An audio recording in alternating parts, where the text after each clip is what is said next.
बाप इज्जतों के साथ खिलवाड़ कर रहा है, बेटा जिंदगी के साथ खिलवाड़ कर रहा है, सरकार हमारे साथ खिलवाड़ करे और आप लिख कर रख लीजिए, इसके बेटे के ऊपर आंच नहीं आएगी किसी दूसरे के गले में फंदा फिट करके, या उन्हीं बाइक वालों पर जो बच गया उस पर ही केस कर देंगे कि तू क्यों घुसा था काफले के अंदर, तेरी गलती है, तू अपने बच्चों का कातिल है, ये उल्टा ही केस उन पे कर देंगे। सुप्रीम कोर्ट चाहता तो इस बेलगाम घोड़ी सरकार को नकेल डाल के इनको, इनकी चाल को और इनके हाल चाल को दुरुस्त कर सकता था, लेकिन सुप्रीम कोर्ट ने ऐसा नहीं करा। तो इस वक्त ना उल्टी गंगा बह रही कि अगर आपके ऊपर जुल्म हो भी रहा है और आप कहेंगे कि मोदी जी हमारी सुनो, हमारे ऊपर जुल्म हो रहा है, हमारे पर लगातार जुल्म हो रहा है, हमारी बेटियों पर जुल्म हो रहा है, हमारे नौजवानों पे हो रहा है, हमारे किसानों पे हो रहा है, तो सरकार कहती है कि तुम इधर आओ, इनको पकड़ के यूएपी लगाओ, इनको जेल में डाल दो। नाकामी, क्योंकि इनको तो उम्मीद भी नहीं थी कि हम 2014 में जीत कर आएंगे, फिर हम 19 में जीत जाएंगे, और 24 में जिस तरह इन्होंने ड्रामे कर रखे, तो इन्होंने ही कहा कि तमाम गुंडे हमारी पार्टी में आए, बस हम उनको वॉशिंग पाउडर डालेंगे बीजेपी वाला और हम उनको बिल्कुल नीट क्लीन कर देंगे। आदाब दोस्तों, मैं आपके साथ जफर सिद्दीकी, आप देख रहे हैं टाइम्स एक्सप्रेस। इस तरीके से खबर ये आई है कि 2 बच्चों को जो है रोन दिया गया है, नहीं कि रोंदा तो 3 बच्चों को गया था, लेकिन 2 बच्चे की मौत हुई। रोंदा किसने है?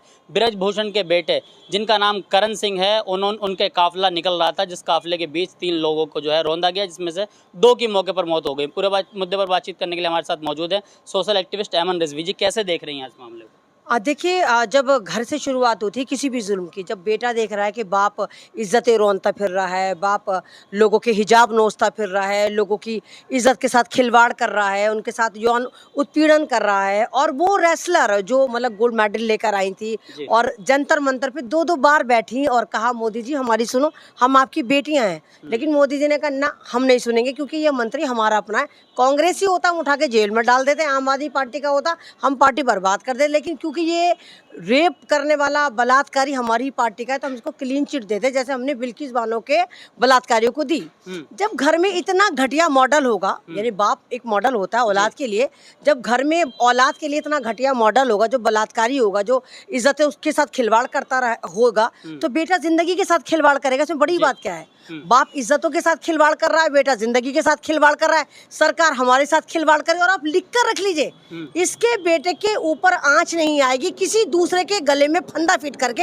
या उन्हीं बाइक वालों पर जो बच गया उस पर ही केस कर देंगे कि तू क्यों घुसा था काफले के अंदर, तेरी गलती है, तू अपने बच्चों का कातिल है, ये उल्टा ही केस उन पे कर देंगे। नहीं, लोग ये कह रहे हैं कि जिस तरीके से हादसा भी कह रहे हैं, अगर हादसा हुआ तो आखिर वहां रुककर उनको हॉस्पिटलाइज क्यों नहीं? तो बिल्कुल सही है। देखिए, जब अगर कोई इंसान का बच्चा होता है, ये तो दरिंदे हैं, इनको तो कोई नरभक्षी है, इंसान का बच्चा वो होता है। एक तो आपने मारा भाई, कोई बंदा अगर मारता भी नहीं है ना, कोई एक्सीडेंटल केस पड़ा होता है ना, तो जो इंसान होता है वो रुकता है, उसको हॉस्पिटलाइज कराता है, और जब तक रहता, कितनी बार हम गाड़ी से जा रहे होते हैं, हमें कितनी बार बंदे जोमेटो वाले पड़े हुए मिलते हैं, उनको हॉस्पिटलाइज कराते हैं, उनकी पूरी केयर करते हैं, उनकी बाइक को साइड में करते हैं, उनका एड्रेस पूछते हैं, उनकी फैमिली को बताते हैं तुम्हारे साथ ऐसा हो गया। लेकिन जहाँ पर इंसानियत हो, उसके लिए इंसान होना भी तो जरूरी है। जब ये लोग ही नरभक्षी हैं, इन्हें खून पीने की आदत है, ये आम इंसान को कीड़े मकोड़ों की तरह रौंदते फिरते हो, ये दूसरों की बहू बेटियों को बेटियां ना समझते हो, तो इनसे क्या उम्मीद करेंगे कि ये रुकेंगे, ये उनका इलाज कराएंगे? मैंने क्या कहा, आप लिख के रख लीजिए, उल्टा उसी खानदान पर ये केस करेंगे, उससे ही कहेंगे कि तेरी हिम्मत कैसे हुई, तू काफिले के बीच में क्यों आया। अच्छा, नहीं, एक हादसा जैसे पहले देखा गया कि किसानों के ऊपर गाड़ी रौंद दी जाती है, वहां पर कुछ नहीं होता, ब्रजभूषण के खिलाफ जो है सुप्रीम कोर्ट FIR कराता है, उस पर कार्रवाई नहीं होती, तो क्या देश के अंदर लोकतंत्र नहीं है? क्या समझे? देखिए, कहीं पे भी नहीं होती, सुप्रीम कोर्ट भी कहीं ना कहीं इनके साथ कंप्रोमाइज्ड है। हम लोग खुश हो जाते हैं, वाह हमारे हक में फैसला है, हमारे हक में कोई फैसला वैसला नहीं आता है। सुप्रीम कोर्ट कम से कम 40-50 फैसले इनके हक में करता है, एक आध फैसले में इनसे सवाल करता है कि ऐसा क्यों हुआ। सुप्रीम कोर्ट ऑर्डर नहीं देता है इनको, सुप्रीम कोर्ट इनके गिरेबान में पकड़ के इनको नहीं खींचता, इनके गिरेबान में हाथ नहीं डालता, इनके ऊपर सजा का तयन नहीं करता। सुप्रीम कोर्ट देश की सबसे बड़ी अदालत है, इससे बड़ी कोई अदालत नहीं है। सुप्रीम कोर्ट चाहता तो इस बेलगाम घोड़ी सरकार को नकेल डाल के इनको, इनकी चाल को और इनके हाल चाल को दुरुस्त कर सकता था, लेकिन सुप्रीम कोर्ट ने ऐसा नहीं करा। क्योंकि आप ये देखिए, जितने भी जज हैं, रिटायरमेंट के बाद कोई क्या नाम है, गवर्नर बन जाता है, कोई राज्यसभा से MP बन जाता है, किसी को ये वाला भूषण मिल जाता है, किसी को पद्म भूषण मिल जाता है। तो जब आपने जजमेंट के साथ खिलवाड़ करना शुरू कर दिया और जजमेंट में सरकार का इंटरफेयर हो गया, तो आपको क्या लगता है कि जजमेंट आम जनता के हक में आएगा, या भारत के संविधान के हक में आएगा, या भारत के लोगों के हक में आएगा? ऐसा कुछ नहीं होगा।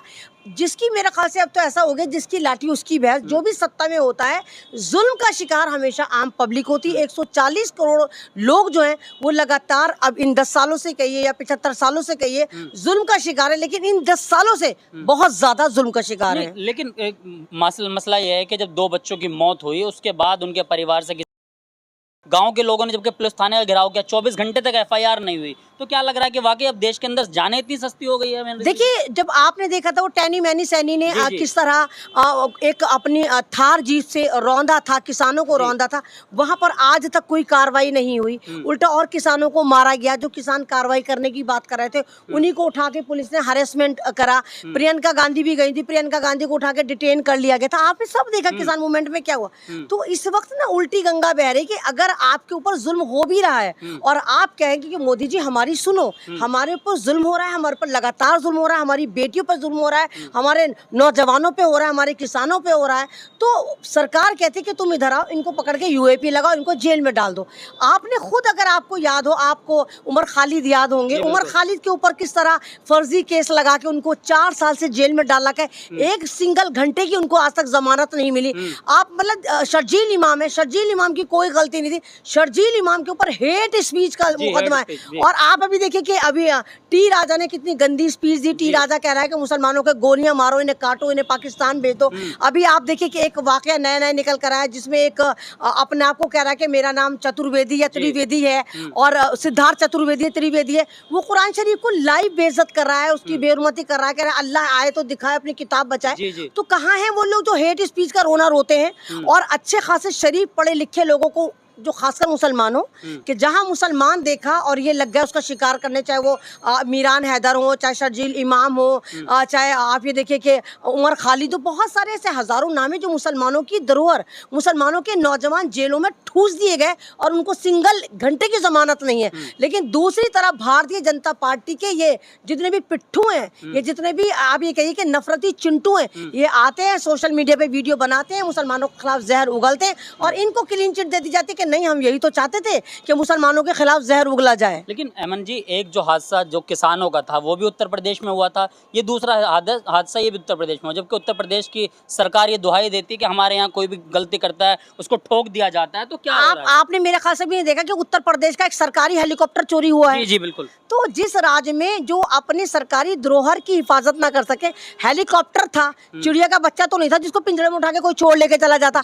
हेलीकॉप्टर को चुराने के लिए मेरा ख्याल से हाई लेवल का कोई जहाज आया होगा या क्रेन आई होगी। तो आपकी नाक के नीचे, यानी योगी जी की नाक के नीचे सरकारी हेलीकॉप्टर चोर उड़ा कर ले जाते हैं और योगी जी बात करते हैं कि वहां पर अच्छा राज चलता है, वहां पर ठोक तंत्र चलता है, उसके अलावा वहां पर कुछ नहीं चलता। किस लिहाज से वहां पर महिलाओं के पर्स लूटे जाते हैं, मंगलसूत्र लूटे जाते हैं, किस तरह घरों में डकैतियां होती है और किस तरह खुल्लम खुल्ला मर्डर होते हैं, चाहे वो किसानों को मारा जाए, चाहे आप ये देखिए कि मतलब ये दिन दहाड़े मर्डर हुआ, दिन दहाड़े आपने बच्चों को मार दिया, एक बाइक अंधों को नजर नहीं आई। ये इलेक्शन के नशे में इतने चूर थे, रैलियों में इतने चूर थे, इनको बस ये पता था, इनके ख्वाबों में 400 पार 400 पार 400 पार का जो इनके दिमाग में फतूर घुस गया है, उस फतूर में ये नशा और भांग चढ़ा के इतने अंधे हुए थे कि इनको बाइक पे बैठे हुए 3 बच्चे नजर नहीं आए और उनको रौंदते हुए चले गए, जिनमें से हाथ क्या 2 बच्चे मौका वारदात पे इंतकाल कर गए और एक बच्चा अभी भी मेरे ख्याल से बहुत कम उम्मीद है कि वो बच्चे का बहुत सीरियस हालत है। लेकिन योगी आदित्यनाथ का कोई बयान नहीं आया अभी तक, कोई मतलब ऑफिशियल स्पीच या कोई ट्वीट वगैरह भी नहीं आया।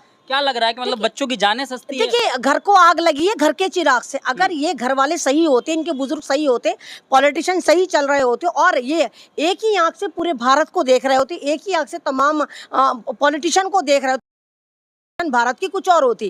भाई 10 साल में, अगर 10 साल पहले इनकी सरकार आई थी तो जनता जो है, भारत की जनता जो है वो परिवर्तन चाहती थी, तो परिवर्तन के तौर पर भारतीय जनता पार्टी को चूज करा था। मैं ये तो नहीं कहती कि 100% ईवीएम में घोटाला हुआ था, लेकिन इस सरकार ने आने के बाद जिस तरह मॉब लिंचिंग की इजाद करी, मुसलमानों की लगातार मॉब लिंचिंग हुई, इस्लामिक फोबिया का एक तरह का नारा दिया गया, मुसलमानों को पकड़ पकड़ के मारा गया, मस्जिदों को टारगेट करा गया, दाढ़ी को टारगेट करा गया, हिजाब को टारगेट करा गया, बुर्के को टारगेट करा गया, मतलब हर चीज कुरान को टारगेट करा गया। जब हम एनआरसी में बैठे थे जी। हमें गालियां मिलती थी, मुझे कहते थे अहमद रिजवी तेरा निर्भया बना देंगे, ओ जी, मुल्ली जी। ओ टेंट हाउस वाली। तो जब इस तरह की बातें हों और आप उनको इग्नोर करें तो जो ये जितने भी दहशतगर्द टाइप के लोग होते हैं इनके हौसले बुलंद होते चले जाते हैं। इनको लगता है हाय हाय हम गाली दे रहे हैं, हम कुरान जला रहे हैं, हम दाढ़ी वाले को मार रहे हैं, मॉब लिंचिंग कर रहे हैं, तो और हमें सरकार कुछ नहीं कह रही। तो इनके जो हौसले वो बढ़ते चले जाते हैं और यहाँ पर सरकार का फेरियल लगातार लगातार बढ़ता चला जाता है। और यही वजह है अब हर तरफ जंगल राज चल रहा है। अच्छा, जंगल राज मतलब क्या कह सकते हैं इसको? गुंडा राज कहें? क्योंकि गुंडा राज कहने में इसलिए शक नहीं होगा क्योंकि बच्चों की मौतें हुई है, कोई कार्रवाई पुख्ता नहीं देखिए हुई है। जंगल राज इसलिए कह रहे हैं कि कानून व्यवस्था नहीं, गुंडा राज इसलिए कह रहे हैं कि तमाम ये भाजपाई जो ये गुंडे हैं, ये मवाली हैं, ये एक तरह के आतंकवादी हैं जिनको हाथ में खुल्लम खुल्ला तीर त्रिशूल तलवार और संविधान की बेहरमती करने का इनको लाइसेंस दे दिया गया कि जाओ बसंतियों नाचो और मुजरे करो, मारो काटो, जो सड़क पर बच्चा नजर आए उसको कुचल दो, किसान को कुचल दो, नौजवान को कुचल दो। तो एक तरह का गुंडा राज, गुंडे इनके अपने घर के, गुंडा राज जो है वो जंगल राज में तब्दील हो चुका है। एक आखिरी सवाल होगा कि क्या भाजपा का चोला ओढ़ने के बाद तमाम कानून एक तरफ, तमाम राज एक तरफ, तमाम संविधान एक तरफ, उसकी कोई जरूरत नहीं है? देखिए सरकार जब भी किसी की भी होती है तो ये अपने खिलाफ जो है मुकदमों को हल्के हल्के हटाते हैं। इससे पहले भी सरकारें, उनसे भी मैं ये तो नहीं कहती कोई दूध की धुली हुई सरकारें वो भी नहीं जी, जी, थी। सही कह रही हैं। तो जब सत्ता में इंसान आता है ना तो ईडी सीडी पुलिस महकमा सब इनके हाथ में होता है, तो इसका ये नाजायज इस्तेमाल करते हैं। और जाहिर सी बात है अगर आपने कोई केस कर रखा है, आपने कोई जुर्म कर रखा है तो वो आम जनता से रिलेट हुआ, किसी लड़की के साथ गलत करा, कोई भी नेता हो, कोई भी सरकार हो, तो वो जनता की बेटी थी या जनता की धरोहर थी, तो ये हर सरकारें करती। लेकिन इन्होंने अति मचा दी। इनके हाथ में जब कहना कि इनके बंदर के हाथ में उस तरह जब आया तो ये हर एक की गर्दनें ज़िबा करते फिर रहे। इनको यही नहीं पता, बस इनको है कि हमें सत्ता में रहना है।